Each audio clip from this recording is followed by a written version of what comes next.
Buongiorno everyone, welcome to another Sillytails reviews. Today we're talking about Mafia: The Old Country. This was reviewed on a PS5 Pro and will be as absolutely spoiler-free as possible. Mafia, in the year 2025, is a pretty storied and divisive series. Starting all the way back in 2002 with Mafia 1, the developer, Hangar 13, released 2 sequels, a remaster of the first game, and now here we are with their 4th entry. Mafia 1 and 2 were well received as linear, story-driven games, and the 3rd game went full open world and was critically panned. With The Old Country being a return to form, ditching the open world and focusing on story and characters, can Hangar 13 stand tall alongside the kings of story-focused games? In The Old Country, you play as a young man named Enzo in the year 1904, whom is an indentured servant working in a mine day in and day out with no pay and very little food.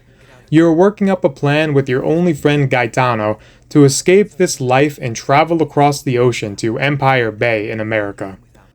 One day, you and Guy are tasked with checking on an expedition team that has been missing for days. So down into the mines you go to look for them and a potential gas leak. Cue the first of many amazing set pieces this game has on offer. The mine is collapsing all around you and you must run out to escape with your lives. Once you make it out of the mine by the skin of your teeth, you confront the man who sent you on the suicide mission, Il Merlot, which was an ill-fated decision. He does not take kindly to those beneath him speaking out of turn. A knife fight turns into a horse ride where the stakes are life or death. In the middle of the night, you hide in a stable, and just as you are about to meet your maker, a character named Luca comes to your aid and tells Il Merlot that this is Don Torrisi's territory, and anything in it is under his protection. That includes people. Now you owe your life to the Don, and you would do absolutely anything to please this man. You are offered a place to stay and clean clothes and food as long as you are willing to work. You happily accept because anything is better than working in the mine. As the story progresses, you go from a nobody that not a single soul knows to a proud member of the Torrisi family. In stereotypical Mafia story fashion, you swear an oath by blood to join the family and do anything that the family requires of you. The story in The Old Country is by a mile the best part of the game. It has fantastical set pieces that play out amongst one of the most beautiful backdrops in gaming history, Sicily. You will feel hope, sadness, anger. You will come to love and hate characters, feel pity towards others. You will shed tears of joy and of sorrow. This is one of the best written games in history. No story, though, no matter how well written, can stand on its own 2 feet without characters that are deep and complex, have their own motives, both known and unknown to you, and that are acted and brought to life with such a talented voice cast. Enzo is one of the easiest characters to cheer on every step of the way, not only because he's the character you're in control of, but because he is a determined and charismatic character. He will do anything he can to better the lives of those around him that he calls familia. He shares such an amazing relationship with the Don's daughter, Isabella. She is beautiful beyond words and quickly steals the heart of Enzo. He would do anything to see her smile, and she wants nothing more than his company and well-being. Alas, though, she is forbidden fruit. Being the daughter of the Don, she is to be wed into a wealthy family and cannot make any choices for herself. Watching their romance and struggles was one of my favorite parts of the game. This brings us to her father, though, Don Torrisi. This man commands the screen every single time he is in a frame. He has this imposing, commanding, almost demon-like aura about him. When he speaks, everyone listens. Even you, as the player, can feel your breath caught in your throat. His eyes see and know all, and are seemingly unblinking. I cannot think of another on-screen presence that has had this much authority in a game. Truly, though, what good is a Don without people by his side that he calls familia? Luca is his right-hand man and Enzo's mentor. He is cool and calculated, and everyone knows and loves him. He does not raise his fist ever in anger, but only in necessity. He has a loving wife named Valentina and a son named Samuele. The other main character is named Cesare, the Don's nephew. A character that starts as an overprivileged, drunk, and disorderly womanizer really grows on you and has some surprising moments. There are too many other amazing characters to talk about all of them, from villains and allies to small one-off characters or background characters. Every single one of them feels important to the story and are lovingly brought to life by a fantastic voice cast. The gameplay of The Old Country is by a mile its weakest part. By no means is it bad though. This is, after all, as I have already said, a story-driven game. The first 3 hours actually only sees you engaged in combat with less than 5 people. Once the game starts going though, the gameplay boils down to 3 different loops. Gun combat is the main way you will engage with enemies and arenas. You have a wide and varied arsenal of pistols, rifles, shotguns, and knives. All of the guns feel very responsive and handle very well. Even playing on hard difficulty without aim assist, it was very easy to line up headshots and clear out entire camps of bandits and rival mafiosos. You also have grenades, which I use very seldomly, and a knife, which in the heat of combat I used almost never. The knife, however, is used in stealth combat a lot. You can either choke out an enemy or kill them with your knife. The only reason not to use the knife for a quicker silent kill is because it has a durability meter, and you need to use a whetstone to restore its durability, which thankfully is not super rare. As you kill enemies, you can loot them, and they always have money and ammo on them, as well as bandages to heal yourself and whetstones. In the stealth sections, you can hide bodies in little chests all over the environment, but never is there a reason to. You always work your way down a linear path, taking out every enemy you see, so they never have a chance to stumble upon your handiwork just a few steps back. Plus, lifting up a corpse and disposing of it takes so long, I truly encourage you to never worry about it. The other main part of the gameplay is one-on-one knife fights. At the start of the game, the first 2 fights felt amazing. A dance of slashes and thrusts, parries and dodges, all while you and your opponent fought each other with as many words as cuts.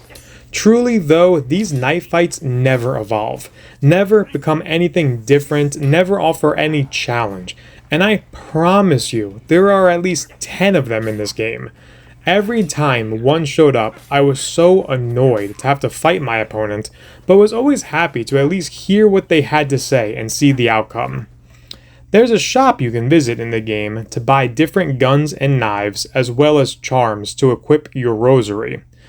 Every enemy you kill drops money, and there are even a few safes to find and crack open for added funds as well. The money in this game truly felt useless though. You can buy guns and cars and outfits, but you did not need any of that as every mission supplied you with a bevy of options whether you purchased them or not. The charms, especially, had such minuscule buffs that they did not matter at all. Maybe a little buff to ammo capacity, or make your guns sway a little less, or your bandages heal you faster. My advice is, unless you need ammo, do not loot every enemy you kill. It is so time-consuming and boring. If you want to platinum the game, you will need tens of thousands of dollars, and looting the enemies is not the way to do that. There's also a rather large world on display here that really just acts as scenery though. There are a lot of collectibles I will get to a little later that you can find, but you almost never have a chance to go off the main path and acquire them. If there were times that you were able to explore, they are never easily made known to you. Between the gunfights and stealth sections, you will be riding around on horses and driving cars, even entering a fun race for both modes and transportation. The horses maneuver and control just fine, but madon, the cars handle like tanks that go 100 miles per hour. They do not stop and they do not turn. Thankfully, you are never forced to drive a car, and even when you do, no matter how much you crash or flip your vehicle, I did it a lot. It never blows up. You might lose a race or a chase, but the checkpoints in this game are very forgiving, even in the combat sections, very forgiving checkpoints. Let me also add, the music in this game is gorgeous. I am a sucker for old world instrumental though, and I could just sit there and listen while the world passes on by.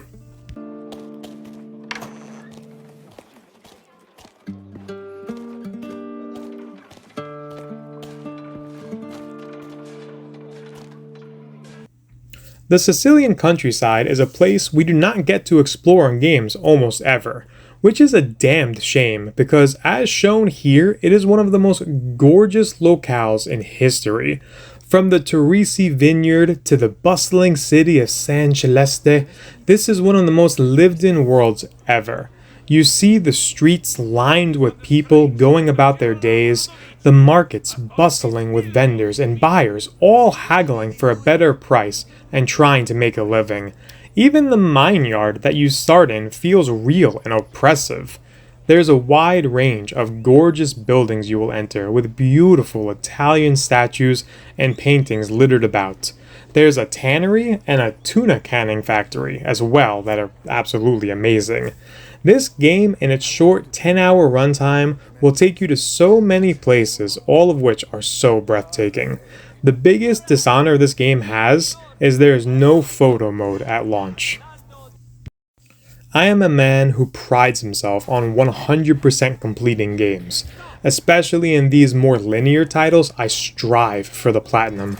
You will get more than half of the trophies from just completing the story and killing 20 enemies with every single gun. There's a trophy for killing with explosives and stealth takedowns, and a few obscure trophies like driving over 100 miles per hour for 15 seconds straight, or doing very specific things in certain chapters. There is a chapter select you can use to replay sections and try to go for the platinum, but the worst part of this game is the collectibles. There are newspapers and documents to collect all throughout the story missions and secret fox statues to find. I pride myself on being able to find most collectibles in a game without a guide. When I finished the game, I only had 5 of the fox statues out of 50, and only like 13 documents out of 50. I'm pretty sure they are mostly in the openish world to find and not in the main story. The world is so beautiful, but so tedious to explore. You really lose that magic of the game by going off the beaten path here and looking in dull, empty places for collectibles. There are a lot of games out there nowadays that stand above the pack by focusing on story and characters. Games where the gameplay is often a second thought or even a third thought. Games like the 2 Hellblade Senua games and the 2 Plague Tale games. In these games, you are there for the graphics on display and the story of the main character. Mafia, the Old Country, can hold its head up high and be proud to achieve the heights those juggernauts of storytelling did. The gameplay is not bad, but it is certainly not revolutionary. If you can enjoy a game that is super cutscene heavy and has a brief runtime, this game is absolutely one that should not be missed. Thank you all so much for watching this video. I really do enjoy making these. I'm going to continue making them for a very long time. Please hit the subscribe button if you like what I'm doing here and want to see the next one I put out. Thank you guys so much and have a great day.